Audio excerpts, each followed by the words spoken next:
Julian Assange, thank you so much indeed for joining us. Now, you are facing sexual charges in Sweden, and yet you portray yourself very much as a defender of freedom of speech. However, the two issues are unrelated, aren't they? My goodness. I've heard about the BBC being biased and pushing wars in Iraq and Afghanistan and now in Syria, but this is completely absurd. I have not been charged with an offence in Sweden. Your particular framing of this issue completely ignores the fact that there has been an unprecedented, according to Australian diplomats, unprecedented investigation into WikiLeaks and me, a whole-of-government investigation in the United States, which at the beginning of this year had run in the FBI portion alone to 42,135 pages.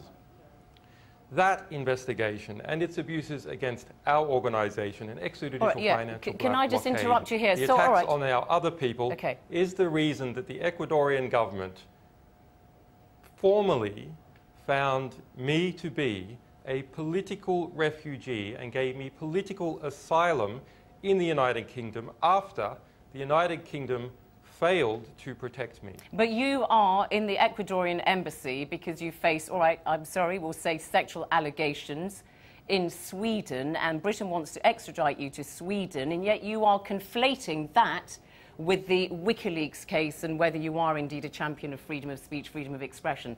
That's a fair point I'm putting to you, isn't it? No, the BBC, as usual, trying to defend establishment interests in Britain, and that Britain suffered an enormous loss of pride over this issue when it surrounded this embassy with police and threatened to violate the Vienna Convention just a few weeks before the killing of an ambassador in Libya, faced enormous condemnation around the world. Not a single state supported Britain's position in this. In fact, the OAS, UNISOR, ALBA, throughout Latin America condemned what has happened here. And your audience knows these facts full well. Yeah, but all right, but you still didn't answer my question, and that is actually. why you cannot act in a reasonable way. Yeah, but furthermore, as you know, this interview is about the surveillance state and the promotion of this book, a very important book that I and 3 other people have written about the surveillance state, the terrible things that are occurring, including right here in Britain with the Communications Data Act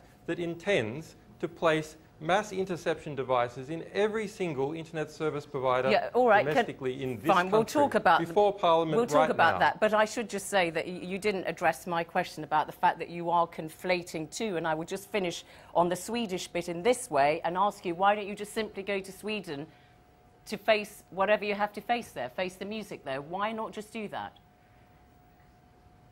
As you know well, the Ecuadorian government has asked the Swedish government for assurances that I will not be extradited onto the United States.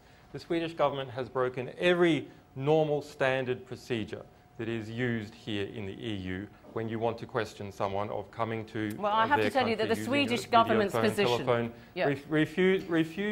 refused to provide an explanation to the British courts as to why. The whole Extradition Act that this is based upon, the EAW, is being thrown out by David Cameron as a result of its injustice. You're giving very obfuscatory answers.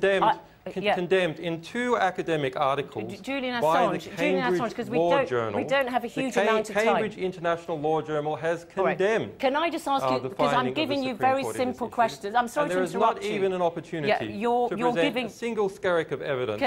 Can I just correct something, though? The Swedish government's position, Carl Bildt, the foreign minister, says it is not for the Swedish government to decide whether you are extradited, if you ever end up in Sweden, to the United States. That's a matter for the Swedish courts, and the judiciary in Sweden is independent of the government. I just have to put that on the record, though. That's what Carl Bildt has said. The government has a veto, a political veto, just like the political veto that was used by the British government in relationship by Theresa May in relationship to the extradition of Gary McKinnon to the United States. There is a political veto in Sweden, just like there is here.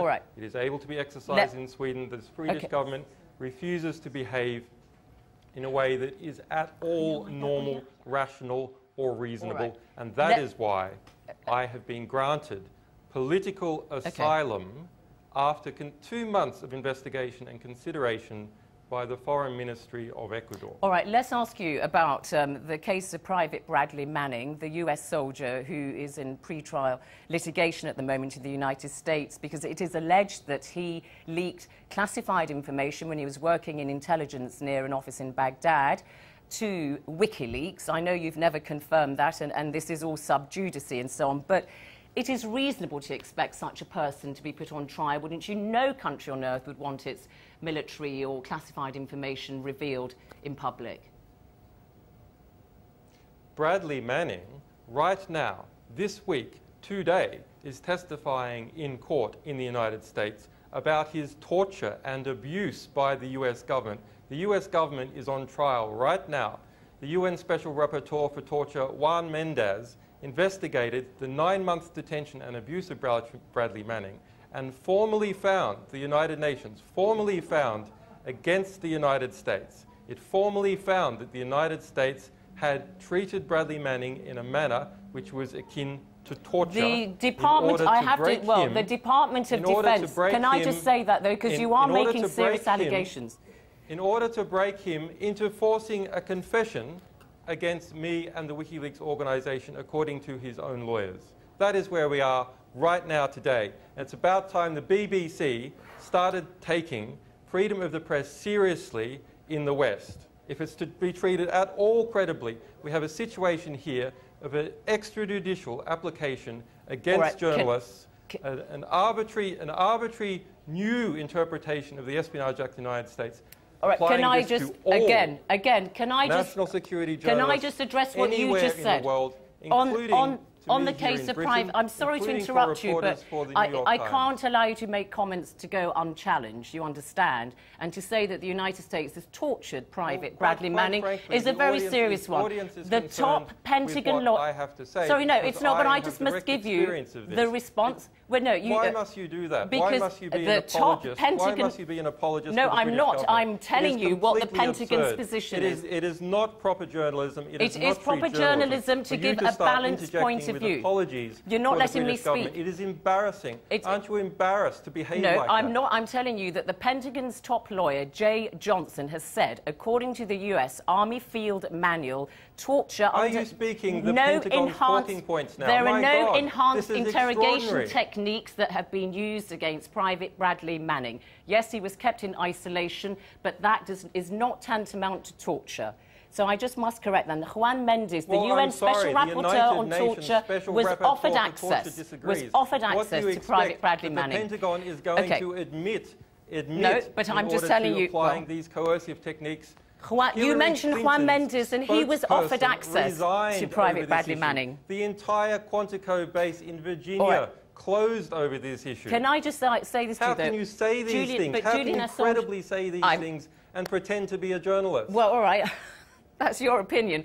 But can I put this to you, that you are critical of a country like the United Kingdom, Sweden, the United States, and I put it to you that these are countries which are bastions of freedom of speech. These are not countries that are anti-democratic. Citizens' rights are upheld and so on. The rule of law is in collapse in the West all over. Wake up. WikiLeaks as an organization has published material from over 120 countries and about every single country in this world, with no exceptions barred. Not one.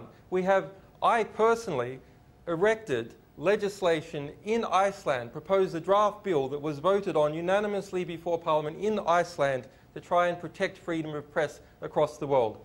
There is no greater defender, institutional defender of freedom of press and the rights for journalists to publish the truth than this organization. Okay, so we have fought with our lives for freedom of the press. Where do you take your fight now, Julian Assange? Because there you are, in the embassy of Ecuador. You can't stay there forever, can you? What happens next in your case? Well, what happens next in my case is that we write important books about the world which show how, as the internet is moving on into every single society, it is also moving into a mass surveillance system. Now, there's not just me who's saying that. There are very fine reporters at the Washington Post with Top Secret America, fine reporters at the New Yorker who are saying exactly the same things. But this is a book that pulls it all together. All right. Can I just very briefly, there have been reports that you are suffering from some kind of I don't know if you can hear me, some kind of infection, chronic lung infection we've been heard. We take it that your health is all in order. Look, the BBC has never cared about my health when I was in prison. It never cared about my health when I was under 2 years of house arrest. And now it cares about my health because this building is surrounded by police, and apparently it hopes I will be forced out in a coughing fit to be arrested outside. Julian Assange at the Embassy of Ecuador, thank you very much indeed for that robust interview. Thank you so much.